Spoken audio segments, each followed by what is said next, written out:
What is up, everybody? It is Alex from Heavy New York calling from the quarantine zone again, and this time we return with Sal of A Pale Horse Named Death. Thanks for being here today, man. Great to have you here. How you doing, Alex? Likewise. Yeah, it's great to have you here. So, thank you for giving us some new Pale Horse Named Death coming out this year, Infernum in Terra. The first question I wanted to ask is being that I thought that the title of the last album, When the World Becomes Undone, makes a little too much sense nowadays. So I want to know, what apocalyptic event are you predicting with this album? If you translate Infernum in Terra from Latin, it means hell on earth. And I started sketching these ideas. I started messing around in January 2020. And at the same time, we were approaching the 10-year anniversary of our first album, And Hell Will Follow Me. So I knew I wanted to have a title that had the word hell in it. As you know, being a New Yorker, March was like 17th, 18th, we started getting shut down.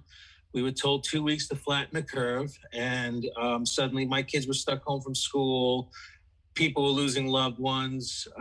People were passing away, financial pressure or situations. And, watching the news and seeing everyone go through something, it just seemed like everyone was going through their own version of hell on earth. And it was basically hell on earth for the planet. So that title suited perfectly as well. So Definitely. And when I listen to this album, like when you compare like a song to like Cast Out from the Sky to a song like Lucifer's Son to It Is Done to like Slave to the Master, it almost seems like every song sort of like has its own little subject matter, but all pertains to the hell on earth that we all feel. Like, were you mainly looking inward for like the lyrical inspiration for this, or was it just a matter of sitting back and observing? Because I feel like your music relates to people both internally and externally.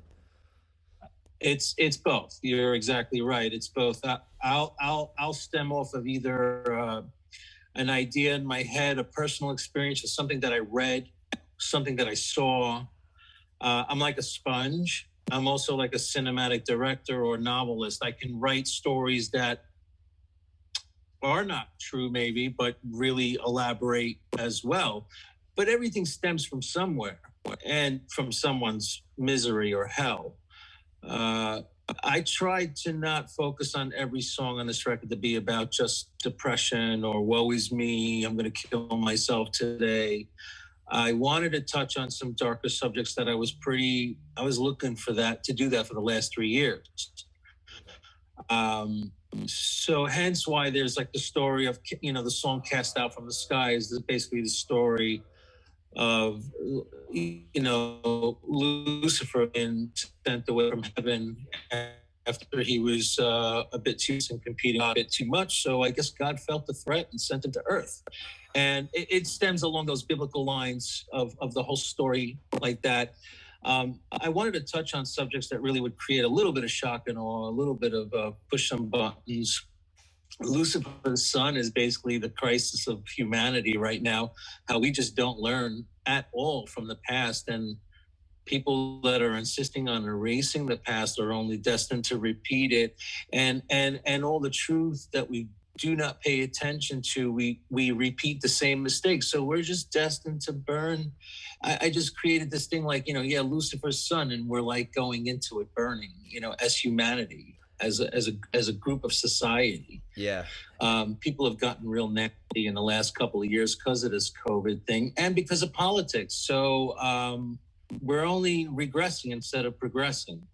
Definitely. I think the music is constantly progressing, so I think there's sort of like an irony within that. Like, I remember listening to When Crows Descend Upon You, which is still one of my favorite songs in your catalog, and, and you see the evolution. Like, I never would have expected to hear a song like Love the Ones You Hate, which I think is a really appropriate song we need to listen to now. It almost seems like there is an evolution that is demonstrating. Do you like start your songwriting process off with a preconceived idea of what the subject matter is going to be about and what it's going to sound like, or is there a lot of like improvising and experimentation?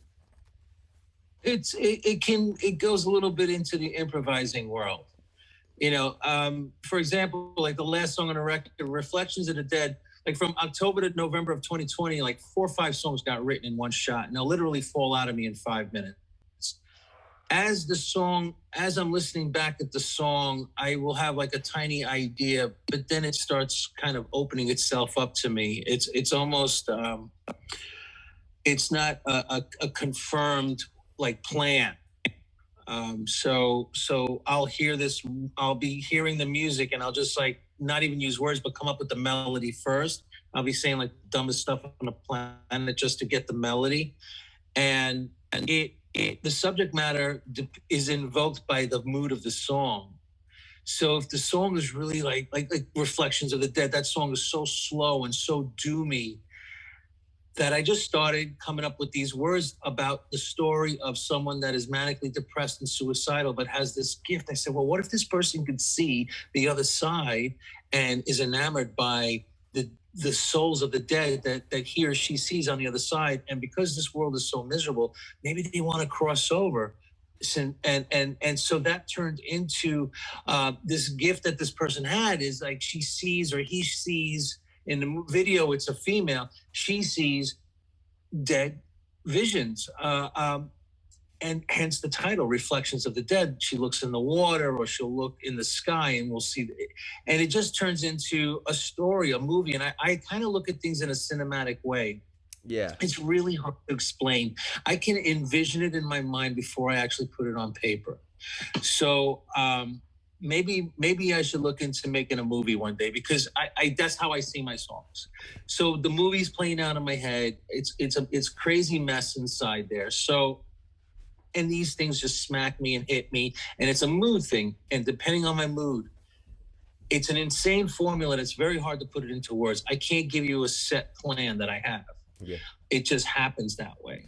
Are your albums almost kind of like Lord of the Rings in a way? Like, should people start off with "And Hell Will Follow Me" and then follow it up with "Lay My Soul to Waste" and then "When the World Comes Undone" and then this? Or could a listener approach you from any time period? I think the way this record is, like for example, this fourth record might attract new listeners that may have not liked maybe the previous stuff. I think they should listen to whatever pulls them in first.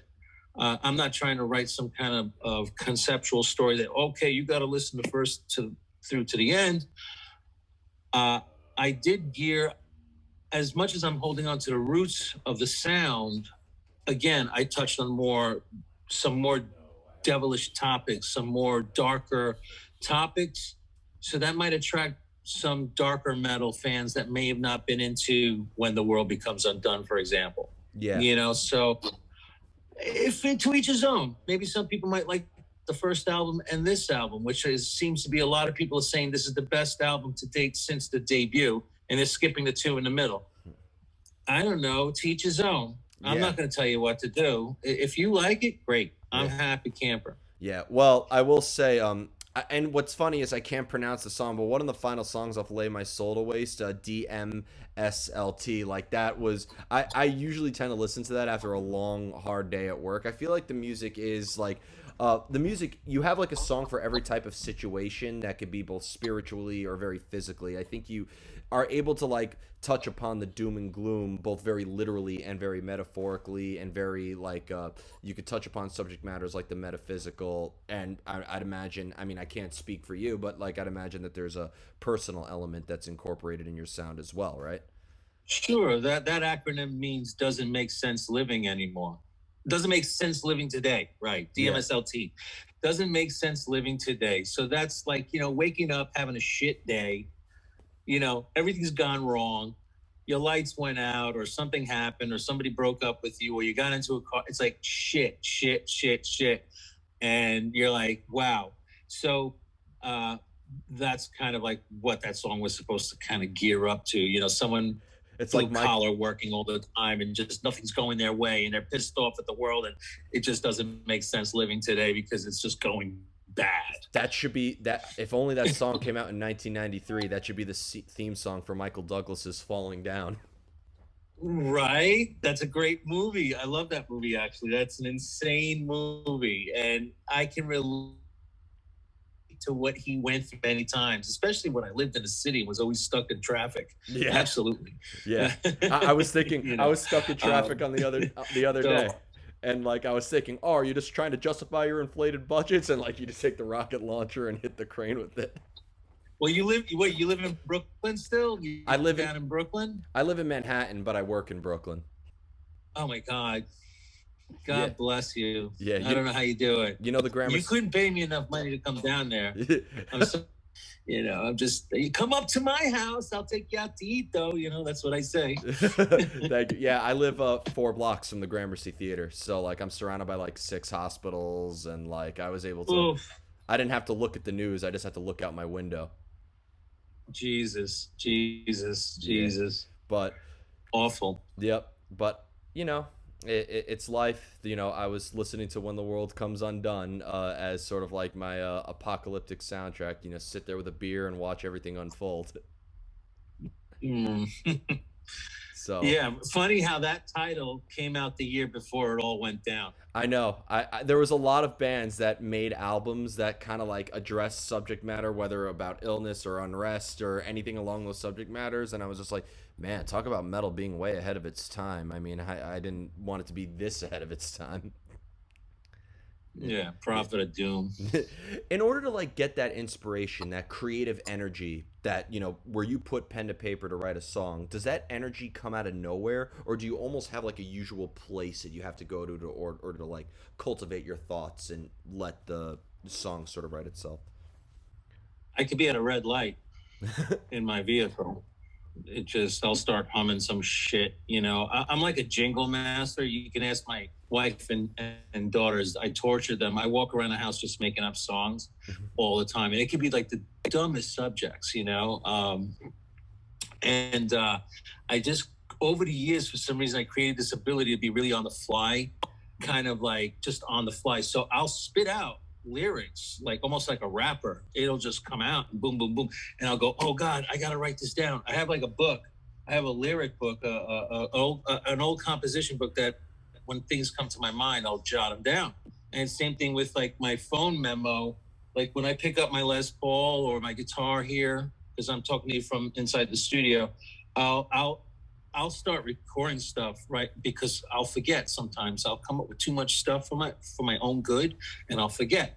And it's really a mood thing, and it depends on the mood. It could be a good mood or a bad mood.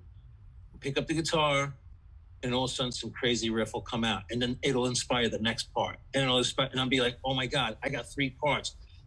I just got to arrange this, and I got a great song. And that's how like Shards of Glass. You brought up When the Crows Descend Upon You, right? Yeah. You brought that song up. That song happened the next day after I watched Alfred Hitchcock's The Birds. Oh wow. And that song got written in 5 minutes on the acoustic with the melodies and the lyrics. It just fell out. So now the same thing again happened when I was doing this record, because I mean, everyone thinks I spent all year on it. No, I started sketching January 2020. We got locked down. By April, I was already like, okay, I'm gonna take a break. And then I got, I'm into cars. So I picked up another muscle car in June or July. Spent 4 months working on that car. Stayed away from the record. I'll do that. I'll walk away from the music. Like I won't beat myself up over it. And then September, I started opening things up again, saying, okay, because there's something about the fall season, like right now, this time of year, and the winter that's really inspirational. It's hard to write miserable music in the summer because everyone's going to the beach, everyone's having a good time, barbecues, going to parties. It's hard to be in that mood sometimes. But during that time, in the fall of 2020, Shards of Glass, Reflections of the Dead, Devil's Deed, all those crazy soundscapes of ritual, devilish rituals that you hear on the record, all that stuff just fell out. And I think another song too, I think Lucifer's Son got wrapped up, and then the rest of the songs got wrapped up. And Shards of Glass, same thing, happened just like Crows. I picked up the guitar and the 2 parts came out of me right away. And because I've been going through for many, many years, 10 years now, of turmoil with a sibling, that all that person does is try to, has really ruined my name to the whole family and to my parents as well. So that song basically came out about that person. Mm-hmm. And it all came out in minutes because it was just pure emotion and upset feelings, right? So that's how it works for me. And I'll know in a split second if a song's going to work or not.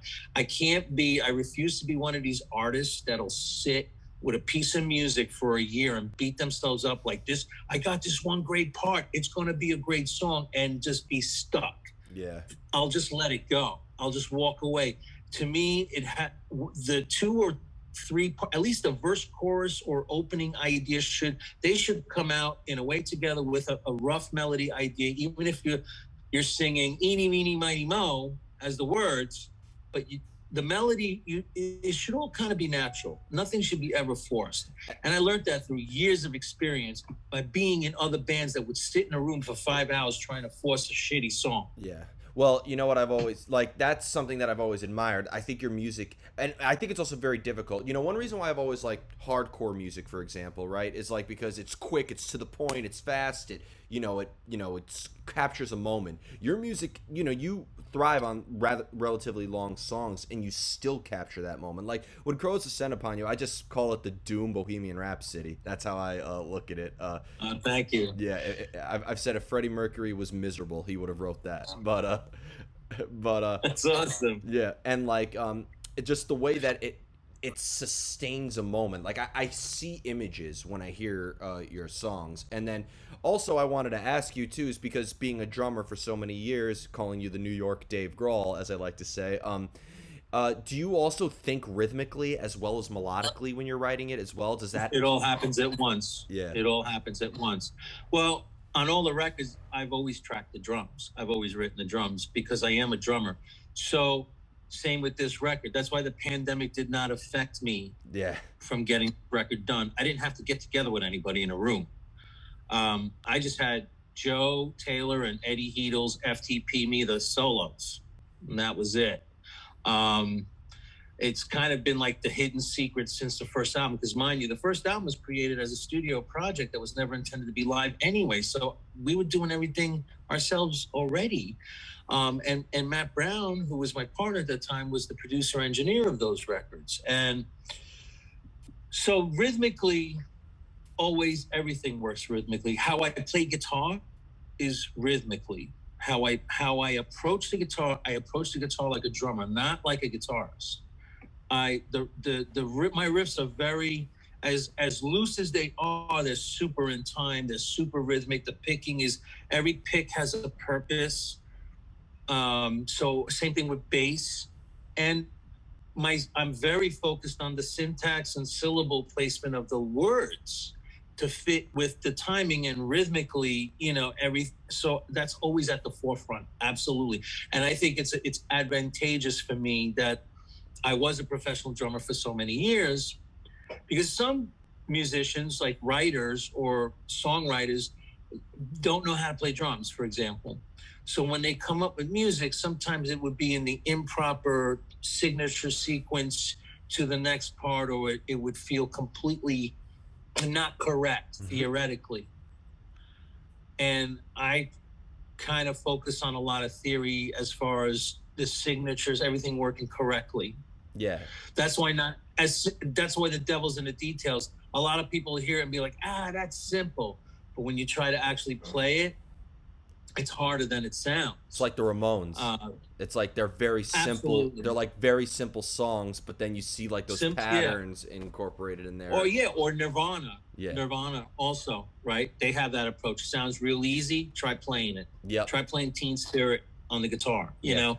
So I do approach things definitely in that manner, and it's part of my heritage. I've been a drummer since I was 10 years old. So, we're looking at almost 40 years now. Yeah. But don't tell people to play Smells Like Teen Spirit. As somebody who worked in a guitar floor for 10 years, hearing that solo a half a step out of tune gave me a psychological complex. So that was what's great about it, though. It's one of the 5 forbidden S's of rock and roll: Stairway to Heaven, Sweet Child of Mine, Smells Like Teen Spirit, Smoke on the Water, and Sweet Home Alabama. Yeah. Those are the five S's. I You can cannot. relate to Stairway to Heaven. That's like my least favorite Zeppelin song, and I'm a Zeppelin fan. I Yeah. don't want to hear that. It's been played out to death. Yeah, exactly. It's like Pantera. Like I love Pantera, but I could go the rest of my life without hearing Walk. You know? Yes, Yeah. exactly. Yeah. Now, kind of like going, I wanted to talk about a little bit about your live show because when I interviewed you at the Kingsland in 2018, that was my first time seeing Pale Horse live. It was a great show, despite the meat and potatoes references you kept saying. Made me so hungry. I went to a diner at like 1 in the morning and ordered like a smorgasbord. but but like Nice. when it comes to playing live, is there a similar energy at all that you put into your live friends? Like you mentioned, like the moments that inspire these songs. Does it almost maybe put you back in that sort of headspace, like a time warp, or do you consider a live performance and songwriting two completely separate entities? Two separate entities. It's two separate entities, but I put myself into the lyrics, of course, emotionally, and I'm connected to that. But it's a different animal versus the studio environment, because the studio environment, I have, I can do things perfectly my way. Um, in the live, I'm relying on other human beings to be on time, on stage, on point. And obviously with this whole pandemic situation, it seems like, I don't know when things will turn out to in our favor that way too. But I usually treat them as two different animals, because I do a lot of things on the records that I don't get to reproduce live. Although sometimes I consider the thought of maybe one day bringing in a keyboardist, pianist to do all this other stuff that I got going on, especially on this new record.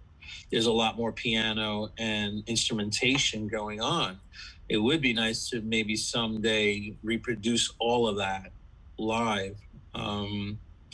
But it's like a whole nother beast, though. It's a whole nother animal, and it requires a lot of work and rehearsals and getting together, which I haven't gotten together. I haven't even. I saw Joe Taylor once for a photo shoot. That was it. I mean, the whole band was together for a photo shoot. I think four of us rehearsed 3 times over the summer. It was real problematic. One of the dudes got sick, and then who's afraid of getting sick, and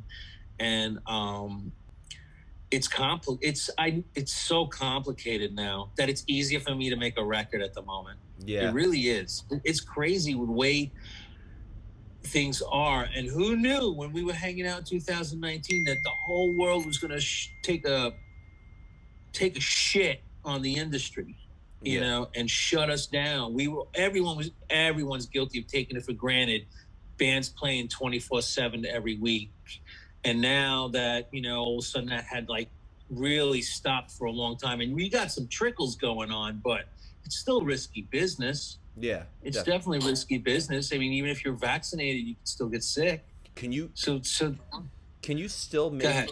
can you consider though like maybe doing like a solo acoustic performance? I think these songs would sound so beautiful and maybe even have different meaning if you like did like a one-time acoustic thing. I'll book that show. My wife suggested that too. It's funny you brought that up. She's like, "Why don't you just go do acoustic?" And like, I guess I could show up with someone like Joe or Eddie and play, have them play to, do some kind of lounge act. Maybe that's something to be considered. Again, though, we're dealing Yeah. with a closed environment. What if it's not ventilated properly? What if people are asymptomatic, or ourselves are asymptomatic, and we get somebody sick? This is a very confusing time, because I don't know what to believe. I'm vaccinated. Yeah. My wife's vaccinated. I did the right thing. I got vaccinated in February. Reason being, because to protect my kids, my family, protect anyone else that's around me, do my community service. And also I thought you needed it to travel. And we were intentionally, originally 4 months ago, we thought maybe we were going to Europe in February, but that's not going to happen now. And maybe we're now hoping that we can do a small run in the summer of 2022. But these restrictions change every day. Yeah. And Europe, like a place like Europe, for example, is very complicated right now to go to. You need to do like a test the night before your flight. You got to test when you land. Oh, some countries you got to quarantine. Now, how are you going to sit in a hotel in a country for weeks? That's when or you play 14 those. days or whatever it is. That's when you go to the Huh? hotel lobby piano and you play a gig there. And charge money, Yeah, lots exactly. of euros. Yep, Pay exactly. me now. You know what? That sounds like a good idea because then we don't even have to share no money with any band members. Yeah, fair enough. So, Sal, before we go, first off, I want to say thanks as always for a great conversation. It's always great to get into such Yeah, a it's good to see you. It's been a couple of years, so I was looking forward to this. yeah. I was looking forward to this because we had a good time the last time at Kingsland. We were Kingsland. in Kingsland in Brooklyn. Yep, that was a Uh, great time, you know, and again, I think nobody. You should be like the metal Doctor Doom because I think you make darkness seem so beautiful. In a way, that's what I think is. That's how I describe thank a you. pale horse named Death. It's the seductive darkness. It makes us find peace with our demons rather than running away from them or conquering them. Well, you need that darkness to find light. Definitely, It's the yin and yang of the universe. Whether you're religious or not, whether you believe in God and the devil or just the universe or you're a pagan, there's balance. And too much of one side's no good. So you need the two to keep each other in check. definitely. And I appreciate those words you're saying because that's really actually what I strive for. I strive to do that for people. I listened to Pale Horse when I had COVID. You were one of the first bands I listened to when I tested positive. I think Oh Shallow. my God. I think You Shallow had Grave. it? Yeah, I think Shallow Grave was my first song I put on when I got that positive result. Uh, I'm sorry you went through that, but I'm glad you're okay. Yep, and now I'm fully vaxxed, so I'm like the fucking Matrix with that shit. I'll just like Yeah, you got the antibodies too. You got the vax, so you're just like Keanu Reeves in the Matrix. That's right. You're So- like bending over backwards. So give me a private performance, please. That bring that acoustic show to my house. Sal, thanks so much as always for being here. Everybody, Sal of A Pale Horse Named Death, Infernum, Thank and you. Terra. Be sure to pick that up. This is Alex from Heavy New York. We'll see you next time.